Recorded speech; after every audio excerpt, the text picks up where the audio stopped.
welcome back to my channel. It's your girl Samira Danae, and I'm back with another freaking video or whatever. So today, guys, I decided to do a Q&A video all about being a paralegal. So after I posted my video, A Day in the Life of a Paralegal, I've been getting so many questions about, being a paralegal, so I decided to do a whole video dedicated specifically to that. So without further ado, let's get into the video.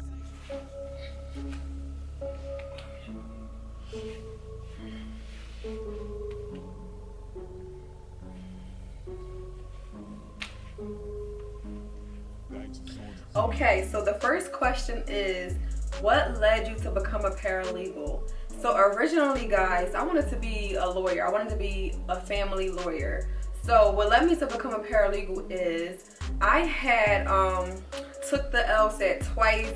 I didn't do good on my LSAT the first time, and the second time it was like this whole mishap that happened or whatever. But anyway, my scores ended up getting canceled. So after that, I decided to take a different route instead of going to law school. So I had one of my line sisters, she was going to this paralegal program at Villanova. She was telling me about it, and I was like, like that really sounds interesting. Like maybe I should look into that.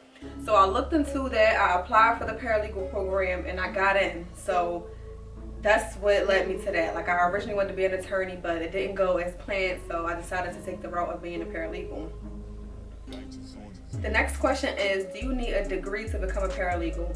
So I would say it depends on what school you're going to for paralegal studies.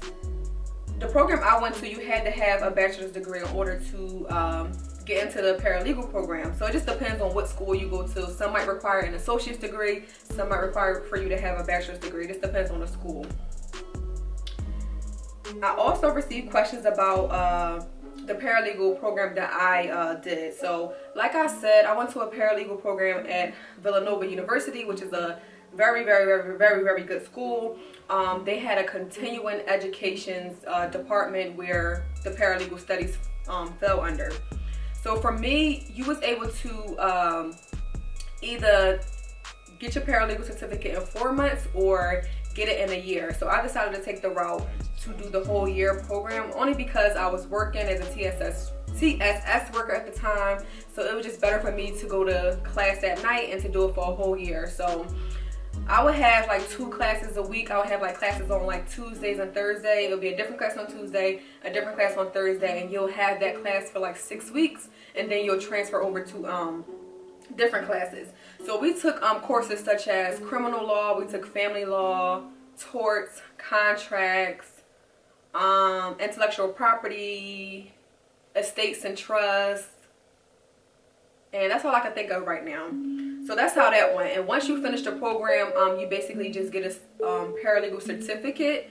Because being a paralegal, there are some schools that offer degrees in paralegal studies, but for the most part, you don't need a paralegal degree in order to be a paralegal. You just need a certificate. The next question I got was, is paralegal school expensive? Again, it just depends on what school you plan on going to for your paralegal studies. At Villanova, the program was about $7,000, probably a little over $7,000, and which I paid out of pocket for. So the school had gave me like a $500 scholarship that I was able to put towards the amount of the program. However, I paid the rest out of pocket because I didn't qualify for any loans. I didn't have no one to co-sign for me, so I just decided to take the route to pay for the program out of pocket. The next question was how was the job search after finishing paralegal school? So I actually started applying to jobs when I had about 2 months left in my paralegal program. I started applying to jobs, and I had a really tough time like finding a job. Again, it may vary for different people, but I had a tough time. I went on like 10 interviews, and I got turned down like by each and every one of them. Like I was like so like depressed. It was discouraging, but I finally came across my job where I'm at currently now. I went on that interview and I ended up getting that job. So it just depends on the person, it depends on your experience, and it depends on your education. And another question I received is being a paralegal stressful? say it depends on the type of law that you're working with. So for me, I work in civil litigation law. It can be stressful at times, especially like when you're preparing for a trial. You got to make sure you have all the documents and ready to go for the upcoming trial. But I guess it just depends on what area of law you're in. But I do think that it can get very stressful. You have to have pay attention to details. You have to make sure you're very organized, because there are like multiple deadlines that you do not want to miss. Because if you miss that deadline, it can cause, you know, other problems and stuff like that. So you have to be really organized, really pay attention to the detail. You have to ask a lot of questions, because there are a lot of terms that I didn't know, but I started picking up on it as I've been working as a paralegal. But if you have questions, you need to ask the attorneys, what does this mean, and things like that, so that you can be able to, you know, expand your knowledge and know what to do next time and things like that. So yeah. The next question is, what is the salary of a paralegal? Again, that depends on your education, that depends on your experience. But starting out, a paralegal can make about $38,000 a year. However, that amount will increase with your experience, with your education. That amount is likely to go up. And currently, I've been a paralegal for about 3 years now. So it's just like with your experience, and the longer you're a paralegal, your salary is going to increase.